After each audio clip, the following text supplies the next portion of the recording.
बहुत समय पहले की बात है। एक राजू नाम का आदमी शोलापुर गांव में रहता था। वो बड़ा ही मेहनती आदमी था। वो सरपंच के घर काम किया करता था। एक वक्त वो बाजार जाता है मिट्टी के मटके लेने। उसने देखा कि बाजार में बहुत ही सुंदर मटके हैं, लेकिन उसे मटका सजावट के लिए नहीं चाहिए था, बल्कि पानी भरने के लिए चाहिए था। उसने सारा बाजार देखा और उसे दो सुंदर मटके मिल गए जिसमें अच्छा खासा पानी भरा जा सकता था। अरे भाया, ये मटका कितने में दोगे? हाँ जी साहब जी, ये दो मटके के दाम है 100 रुपए। 100 रुपए? जी हाँ, 100 रुपए। बाप रे बाप, मटका बहुत ही महंगा बेच रहे हो। भाई साहब, आपको लेने हैं तो लें, वरना आपकी मर्जी। कुछ कम नहीं हो सकता है क्या? ठीक है, आपके लिए 10 रुपए कम कर देता हूँ, 90 रुपए दे दो। ठीक है भाया, तुम्हारा धन्यवाद।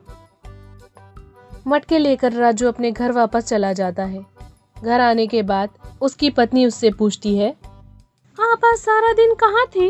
रोज तो आप 5 बजे घर आ जाते थे, आज इतनी देर क्यों हुई?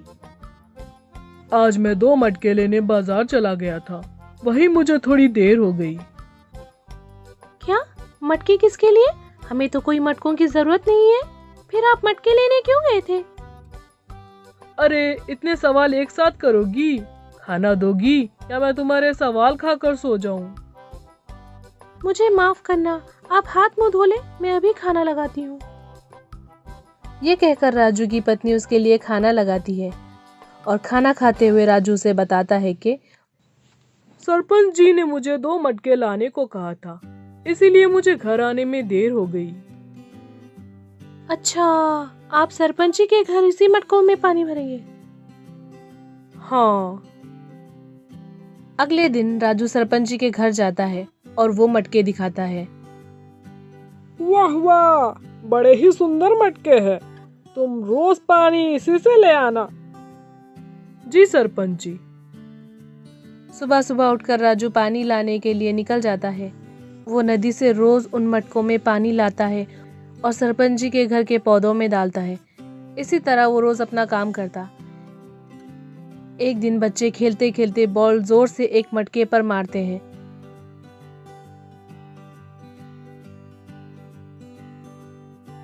दैया रे दैया, अब मैं क्या करूं? सरपंच जी को क्या जवाब दूं? राजू परेशान हो जाता है। वो बड़ा ही उदास होकर सरपंच जी के पास जाता है और बताता है कि 2 में से एक मटका टूट गया है। सरपंच जी राजू की बात सुनते हैं और कहते हैं, कोई बात नहीं राजू, तुम दूसरे मटके ले आओ। नहीं सरपंच जी, ये मेरे कारण हुआ है। मैं इसी मटके से पानी लाऊंगा, चाहे मुझे पानी लाने के लिए 2 बार जाना क्यों ना पड़े। सरपंच जी राजू की बात मान लेते हैं, क्योंकि उन्हें पता था राजू मानेगा नहीं। राजू मेहनत करने से पीछे नहीं हटता था। वो पानी भरने के लिए रोज नदी जाता और दोनों मटकों में पानी भरकर अपने कांधों पर रखता और सरपंच जी के घर ले जाता।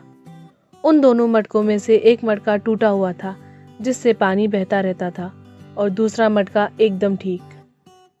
राजू दोनों मटकों को एक जगह रखता है। तभी दोनों मटके आपस में एक दूसरे से बात करते हैं। तुम तो एक टूटे हुए मटके हो और कोई काम के नहीं हो। तुम आधा पानी लाकर मालिक की मेहनत बेकार करते हो। तुम्हारे मटके से आधे से ज्यादा पानी बह जाता है। मैं तो तुमसे 2 गुना फायदेमंद हूँ। मैं तुमसे ज्यादा पानी लाता हूँ, इसीलिए मालिक मुझे पसंद करते हैं। मुझ में दरार पड़ गई तो तुम उसे देखकर हंस रहे हो। दूसरों को दुख में देखकर हंसना बहुत बुरी बात है। तुमसे पानी ऐसा बहता देखकर हंसी नहीं आएगी क्या? अब सब तुमको टूटा घड़ा कहेंगे। ये सुनकर टूटा हुआ मटका उदास हो जाता है। हर वक्त अच्छा मटका उसे बेकार महसूस कराता है और नीचा दिखाता है।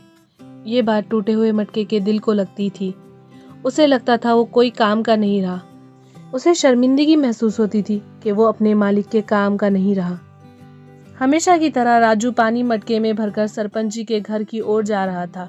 तभी टूटे हुए मटके ने कहा, सुनिए मालिक, मुझे हटाकर कोई और अच्छा मटका ले ले। मैं आपके किसी काम का नहीं हूँ। लेकिन क्यों? मैं सारा पानी नहीं ले जा सकता।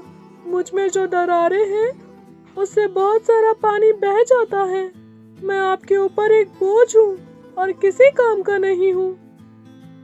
तुम सिर्फ अपनी बुराई देख रहे हो, लेकिन मैं तुम्हारी बुराई के पीछे छुपी अच्छाई को देख रहा हूँ। इसीलिए मुझे तुम में कभी कोई कमी नहीं दिखाई दी। तुम्हें ऐसा क्यों लगता है कि तुम मेरे किसी काम के नहीं हो? तुमने तो मेरी बहुत मदद की है। पर वो कैसे? हर रोज जब मैं नदी से वापस आता हूँ तो तुम्हारा आधा पानी जमीन पर गिरता है, जिससे वहाँ के फूल अच्छे से उग रहे हैं। तो तुम कैसे अपने आप को नाकारा समझते हो? इन सब में आपकी मदद कैसे हुई मालिक? वो जो फूल उगते हैं मैं उन्हें बाजार में बेचकर कुछ पैसे कमा लेता हूँ, जिससे मुझे फायदा होता है। ये सब तुम्हारे कारण हो पाया है, इसीलिए तुम कभी अपने आप को किसी से कम मत समझो। ओह, मुझे पता नहीं था मैं ऐसे भी काम आ सकता हूँ। अच्छे मटके को अपनी गलती का एहसास होता है और वो टूटे हुए मटके से माफी मांगता है। मुझे माफ कर दो मेरे दोस्त, मैंने तुम्हारा दिल दुखाया। मुझे तुम्हारी कमजोरी का मजाक नहीं उड़ाना चाहिए था। मैं अपनी गलती पर शर्मिंदा हूँ, मुझे माफ कर दो। चलो ठीक है, तुमने अपनी गलती मान ली। हर व्यक्ति में अच्छाई या बुराई होती है। हमें दूसरों में सिर्फ अच्छाई देखनी चाहिए और बुराई को छोड़ देना चाहिए।